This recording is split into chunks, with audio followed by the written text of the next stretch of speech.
নমস্কাৰ আজি আপোনালোকৰ কাৰণে লৈ আহিছো বতৰৰ ফল কাঠলৰ মুচিৰ এটা ধুনীয়া থলুৱা ৰেচিপি। আশা কৰো ৰেচিপিটো চাই আপোনালোকে নিশ্চয় ভাল পাব। ৰেচিপিটোৰ কাৰণে আমাক যোগাৰ লাগিব দুটা সৰু সাইজৰ কাঠলৰ মুচি আমি ধুনীয়াকৈ পিচ কৰি কাটি লৈছো। আদা নহৰু আমি ধুনীয়াকৈ বটি লৈছো। চাৰিটা ডাঙৰ সাইজৰ পিয়াজ আমি কাটি লৈছো আৰু কেইটামান আমি সৰু বিলাহী লৈছো আৰু কেইটামান কাঁচা জ্বালা লৈছো। এইখিনি আমাৰ ৰেচিপিটোৰ কাৰণে যোগাৰ। আৰু বাকি যি মছলা দিম আমি ৰান্ধি থাকোঁতে মছলাখিনি দিও থাকিম আৰু আপোনালোকক কৈও থাকিম। বুলক তেনেহলে আমি ৰান্ধানৰ ফালে আগবাঢ়ো। প্ৰথমতে আমি কাটি থোৱা কাঠলৰ মুচিখিনি বইল হবা দিম কেৰাহীত। কাঠলৰ মুচিখিনি বইল কৰাৰ কাৰণে পানী গৰম হৈ গেল। আমি এটা কাঠলৰ মুচিখিনি 20 মিনিট সময় উতালাই থৈ দিম।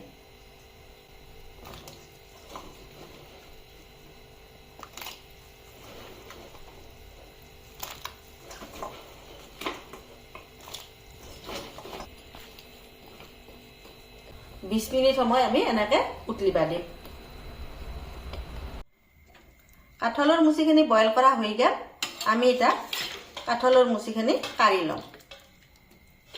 কাঢ়ি লৈ এই পানীখিনি ফেলে দিম।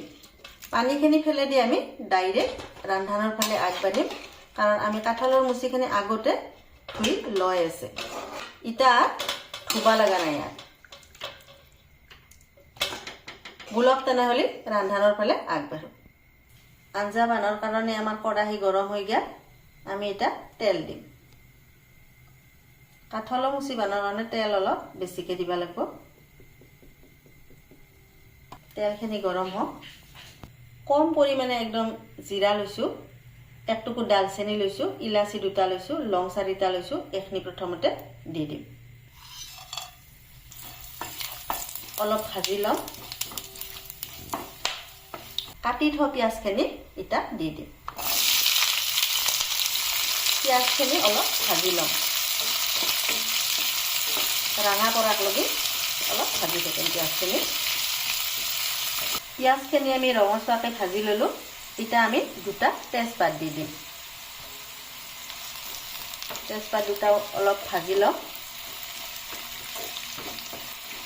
এতিয়া বটি থোৱা আদা নহৰুখিনি ইয়াতে দি দিম। বটি থোৱা আদা নহৰুখিনি দি দিম। অলপ পিঁয়াজৰ লগত মিক্স কৰি ভাজি লম। আদা নহৰুখিনি অলপ ভাজি ললো। আমি এটা কাটি থোৱা কাঁচা জ্বালাখিনি ইয়াতে দি দিম। জ্বালাখিনি অলপ ভাজি লম। 1 চামুচ হালধিৰ গুড়া দি দিলোঁ।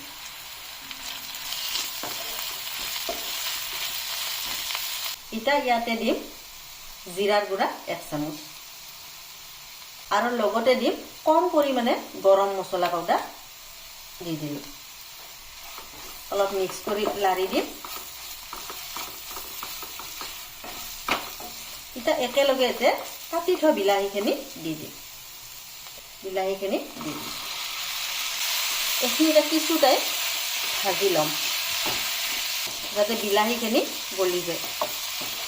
চাওক বিলাহীখিনি কি ধুনীয়াকৈ গলি গৈছে আৰু তেলটো কি ধুনীয়াকৈ এসছে। এতিয়া আমি বইল কৰি থোৱা কাঠলৰ মুচিখিনি ইয়াতে দি দিম। কিছু সময় এইখিনি মিক্স কৰি ভাজি ল'ম। এইখিনি মিক্স কৰি ভাজি থাকোঁতে ইয়াতে নিমখখিনি দি দিম। এতিয়া আমি ইয়াতে সোৱাদ অনুসৰি নিমখটো দি দিলোঁ। কিছু টাইম এনেকৈ ভাজি ল'ম। তাৰপিছত ইয়াতে গৰম পানী দি দিম। চাওক কাঠলৰ মুচিখিনি কিছু সময় বঢ়িয়াকৈ ভাজি ল'লোঁ। আমি এতিয়া ইয়াতে গৰম পানী দি ধুনীয়াকৈ উতলিবা দিম। গৰম পানীখিনি দি দিলোঁ।